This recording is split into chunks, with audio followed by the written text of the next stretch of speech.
oleh PDIP. Ibu Mega tentu tidak mungkin menuntut sesuatu melebihi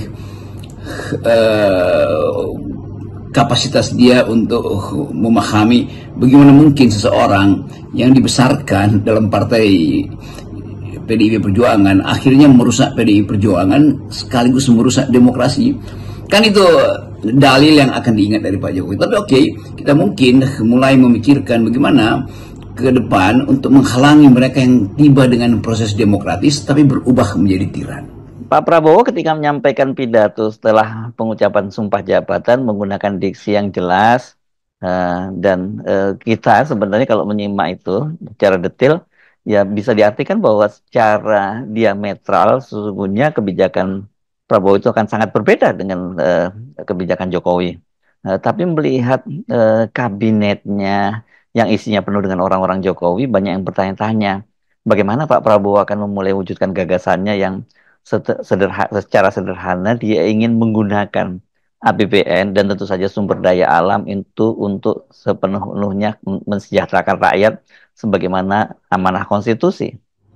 Tentu ada kehati-hatian untuk membandingkan kondisi sosioekonomi di era Hitler yang memungkinkan Hitler tampil sebagai seorang dewa penyelamat dari krisis kepercayaan diri rakyat Jerman yang berkali-kali dikalahkan oleh lawan-lawannya di dalam beberapa peperangan di Eropa.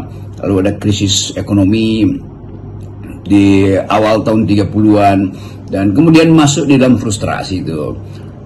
Kita mungkin bisa mencoba untuk memparalelkan kondisi itu di dalam situasi blok historis Indonesia hari ini yang juga mengalami krisis ekonomi, saling tidak percaya atau saling mengintip lawan politik dengan sentimen dan kemudian menumbuhkan semacam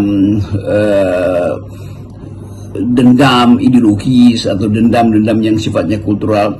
Jadi situasi kita yang boleh kita sebut situasi anomi hari ini juga potensial untuk menjadi chaos lalu diselesaikan dengan politik stabilitas atau politik yang sifatnya otoritarian.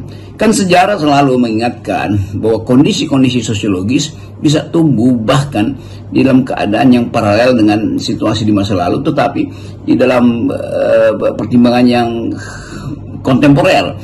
Atau kita boleh terangkan bahwa seseorang bisa juga muncul menjadi otoriter karena kondisi-kondisi sosiologis menyediakan wahana dan momentum untuk itu.